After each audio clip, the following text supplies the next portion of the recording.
He sentido la indiferencia de quienes sin conocer nuestra historia nos señalan. Se han hecho dueños de nuestros recuerdos. Hemos escuchado nuestra vivencia de la boca de otros y en ningún punto hemos encontrado alguna coincidencia entre lo que dicen y lo que realmente sucedió. Han tergiversado nuestra historia. Veo guiones absurdos que no reflejan nuestras luchas, nos marginan sin ninguna compasión. Basta. No me pidan silencio. No me pidan sutileza en mis palabras. Por favor, permítanme que levante mi voz.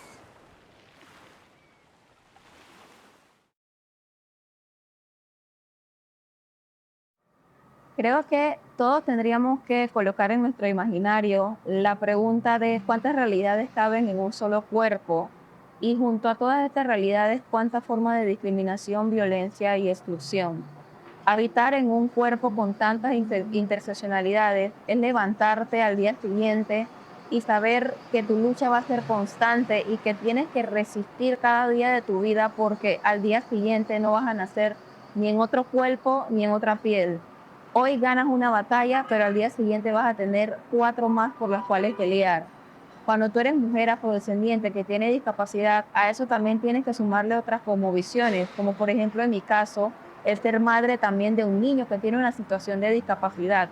Todas estas son realidades que pesan, pero que al final también potencian tu voz, porque cuando tú vives las realidades, tú tienes la capacidad de construir planes, políticas públicas y estrategias que funcionen para todas las personas, porque tú vives eso. Entonces, cuando tú lo vives, tú lo entiendes. Cuando tus movimientos, tus luchas, tu activismo está bañado de esta vivencia, de esto que tú llevas internamente, entonces tú generas empatía y no dejas de incomodarte ante la realidad de los demás porque comprendes dentro de tus complejidades lo difícil que ha sido.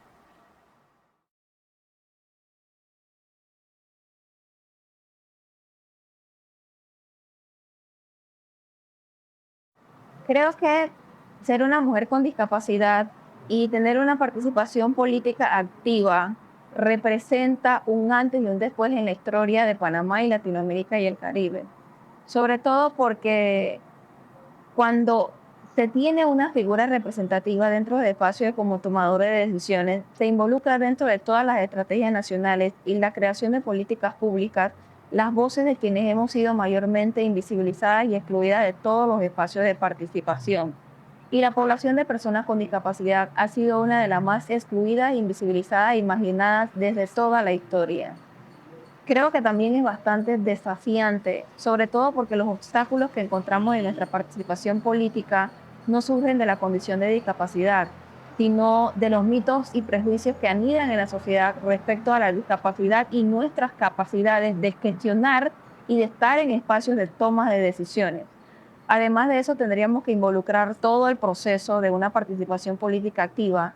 Se evidencia, por ejemplo, la inscripción a un partido o no, a la inscripción a un partido político o no, que carece de ajustes razonables, por ejemplo, para personas sordas, el movimiento de una silla de ruedas, lo difícil que es transitar desde una silla de ruedas y hacer recorridos de campaña o recorridos de caminatas.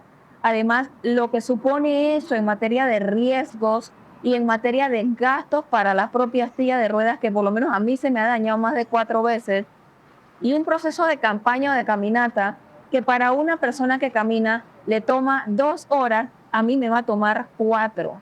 También cuando hablamos de tema de ejecutar gastos, por ejemplo, si yo tengo que viajar a otro corregimiento o tengo que hacer viajes largos, yo tengo que entender de que yo no puedo tomar el bus para poder movilizarme hacia donde quiera ir. Yo tengo que forzosamente adquirir un auto o seleccionar un transporte selectivo, llámese taxi. Eso en materia de gastos significa que para una persona que no tiene que gastar en movilización, el gasto de repente representa menos. Si yo tengo que pensar en gastos que no tienen que pensar el resto de las personas que no tienen una condición de discapacidad. Quiere decir que mi participación no es en igualdad de condiciones porque los gastos asociados a la discapacidad no se contemplan en el presupuesto de una campaña electoral. Entonces, para nosotros es el triple y hasta el quíntuple de complejo también cuando nos enfrentamos al constante capacitismo, que es discriminación por tipo de discapacidad, en el que tú tienes que esforzarte para hacerles entender o para que no, para hacerles entender que tú puedes lograrlo y no para que te vean desde tus sillas de ruedas. Entonces, para que no me vean desde mi silla de ruedas, tengo que estar como que en constante formación, en constante crecimiento, en constante avance y es retador. También cuando hablamos del tema de la violencia política y la violencia de género, a que tienes que enfrentarte entendiendo de que las personas te ven como vulnerable, a ti es la primera que atacan. Entonces, como es a la primera que atacan, tú tienes que cuidarte mucho más. Y los mecanismos de protección que hay en el país no nos funcionan a las mujeres con discapacidad que estamos en políticas. No me pidas que sea paz en medio de esta guerra. No me pidas que marque la diferencia a tu modo. No te atrevas a pedirme ni por un segundo que deje de ser yo. No me pidas que lleve por nombre cordura cuando tengo de enemigo a aquellos que se apellidan discriminación.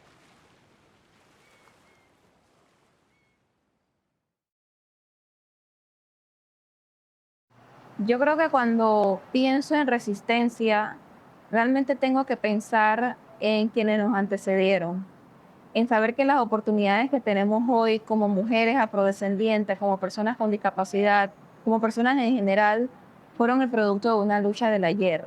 Hubo gente que derramó sangre para que nosotros pudiéramos tener oportunidades hoy. Por ejemplo, yo no normalizo, he empezado a normalizarlo, pero yo entiendo de que antes no era normal que una mujer pudiera hablar en voz alta, que una mujer tuviera acceso al voto, que una mujer pudiera ser, pudiera estar, pudiera participar. Entonces, como comprendo que hubo una lucha antes, creo que eso es precisamente lo que me lleva a resistir, a saber de que cuando hubo sangre, realmente yo no estaba. Y ahorita lo mínimo que yo puedo hacer es tener pequeños movimientos o pequeños momentos de incomodidad, pero a sabiendas de que le voy a heredar a quienes siguen un mundo mejor, un mundo más justo, un mundo más inclusivo, en el que puedan acceder a oportunidades y quizás a las oportunidades que no pude acceder yo.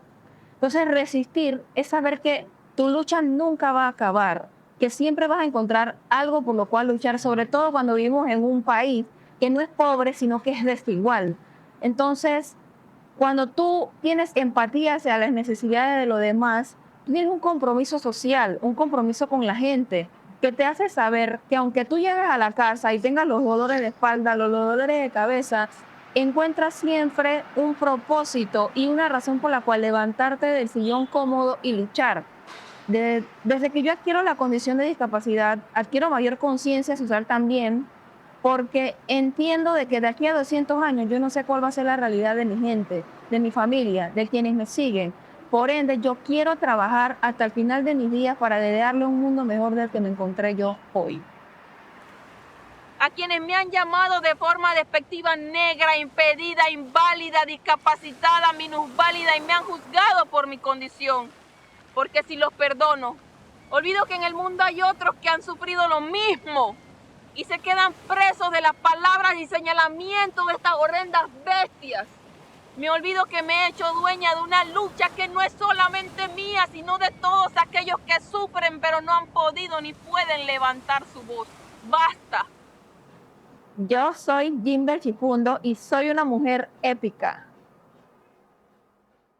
Jimbel Chifundo, 32 años, poetisa afrodescendiente colonense, especialista en gestión de políticas públicas para la inclusión social de personas con discapacidad, consultora para diferentes agencias y colectivos sociales, candidata a diputada del Circuito 3-1, convirtiéndose así en la primera mujer con discapacidad afrodescendiente candidata a un puesto de elección popular en Panamá para las elecciones 2024-2029.